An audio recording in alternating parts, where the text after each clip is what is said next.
15 बीघा की हमारे गेहूं की फसल पे फसल नष्ट करने वाली दवाई छाट दी है। हमारी लहसुन उखाड़ के ले गए 1 बीघा की। हमारे साथ मारपीट कर रहे हैं, जान से मारने की धमकियां दे रहे हैं। लगातार हम जैसे देख रहे हैं कि जो किसान अन्नदाता होते हैं उनके साथ ही इतनी बड़ी अराजकता हो रही है। वो फिर भी अराजकता फैला रहे हैं, गुंडागर्दी कर रहे हैं, दादागिरी कर रहे हैं, मारपीट कर रहे हैं, जान से मारने की धमकी दे रहे हैं हम पे। हालात जो मौजूद मौके पे खड़े होते हैं उसमें प्रशासन हमारी कोई मदद नहीं हो पा रही और जो लोकल पुलिस है वो आपकी मदद नहीं कर रही है। लोकल पुलिस हमारी मदद नहीं करती है। 3 महीने से हम कब्जे की कोशिशें कर रहे हैं और 3 महीने से हमारे ऊपर अत्याचार हो रहा है।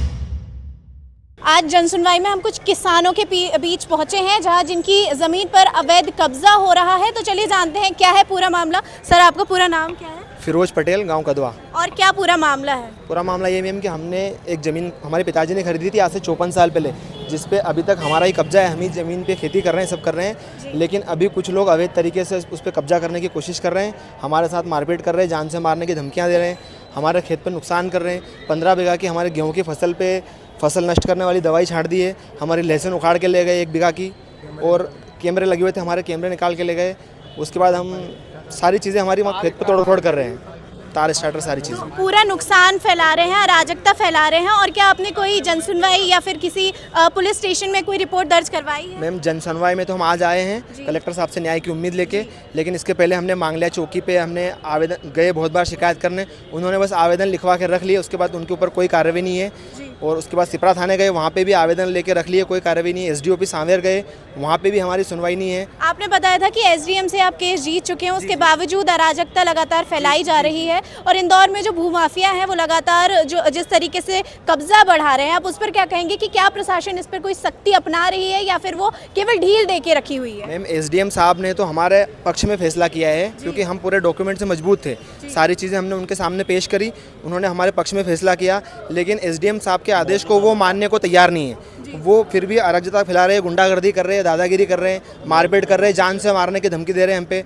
और मौके पे सारी चीज़ें वो अवैध निर्माण कर रहे हैं। कभी कुछ जैसे आप कुछ कह रहे थे, तो आप क्या कहना चाह रहे हैं? मैं ये कहना हूँ, कानूनी कार्रवाई से ज़मीन पूरी हमारी, नामांतरण वगैरह को पेपर वर्क से टोटली चीज़ें ज़मीन हमारी है।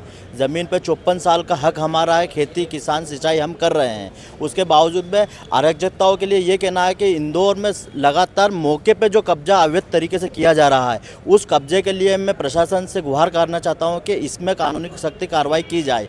हम मौजूदा हालात में थाने पे पहुँचते हैं या कहीं भी प्रशासनिक मदद के लिए पहुँचते हैं तो हमको SDM से मदद मिली, कानूनी पेपरी कार्रवाई के लिए हमको फुल मजबूत मिली है, लेकिन मौके पे जो स्थिति रहती है उसमें हमको मदद नहीं मिल पा रही है। मतलब SDM आपकी पूरी मदद कर रहे हैं, लेकिन जो पेपर वर्क में पूरी मजबूती तरीके से हमारी मदद हो रही है, लेकिन हालात जो मौजूद मौके पे खड़े होते हैं उसमें प्रशासन हमारी कोई मदद नहीं हो पा रही है। और जो लोकल पुलिस है वो आपकी मदद नहीं कर रही है। लोकल पुलिस हमारी मदद नहीं करती है, तो हम बिल्कुल, हम सारे गाँव के लोग हमारे साथ हैं, हम क्योंकि हम लीगल हैं, हम कोई चोर नहीं है।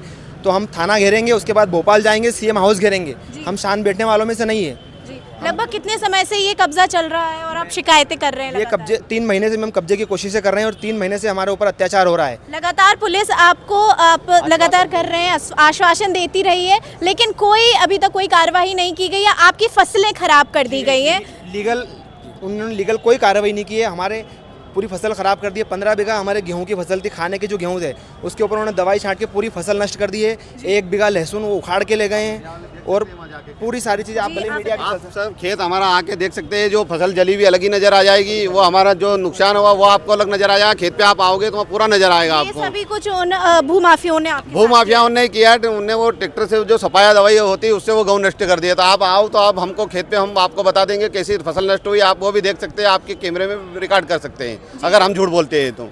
लगातार हम जैसे देख रहे हैं कि जो किसान अन्नदाता होते हैं उनके साथ ही इतनी बड़ी अराजकता हो रही है, उनके साथ लगातार अन्याय हो रहा है। वे आज जनसुनवाई पहुंचे हैं। आपकी कलेक्टर से क्या क्या अपेक्षाएं हैं, आप क्या करना चाहते हैं कलेक्टर साहब से? हमें यही उम्मीदें हैं, न्याय की उम्मीद है कि वो पुलिस को बोले कि वो कार्रवाई करें, उन पे हमारे साथ न्याय मिले। और हमारे पे जो दादागिरी हो रही है, जो हमको जान से मारने की धमकियां मिल रही है कि खेत पे आओगे तो जान से मार देंगे, ऐसा वैसा, उन सब चीज़ पे हो। और जो अवैध तरीके से जो कुछ अन्य महिलाएं, जैसे सर आप लोग तो लगभग 100 से 150 लोग हैं, कई ऐसे किसान भी होते हैं जो छोटे होते हैं, कुछ बीघा ज़मीन होती है उनकी, और लगातार उनके साथ भी ऐसी अनिश्चितताएं और अराजकताएं होती रहती हैं। तो आप उन किसानों के लिए क्या कहेंगे कि वो बेचारे अकेले कैसे इन समस्याओं से लड़ें? मैम, उन किसानों के लिए कोई रास्ता नहीं है। उन किसानों को बेचारों को आत्महत्या करनी पड़ती है। उनके अलावा कोई रास्ता नहीं, और हमारे साथ भी कोई रास्ता नहीं। अगर हम भी नहीं होगा तो हम यहीं पे धरना देंगे, आत्महत्या करेंगे, सारी चीज़ें हम करेंगे। जी, जैसे कि हमने देखा लगभग 100 से 150 किसान यहाँ पर मौजूद हैं, जन सुनवाई के लिए पहुंचे हैं। अब देखते हैं कि कलेक्टर इनके लिए न्याय किस प्रकार देता है और इनकी सुनवाई करता है कि नहीं। धन्यवाद।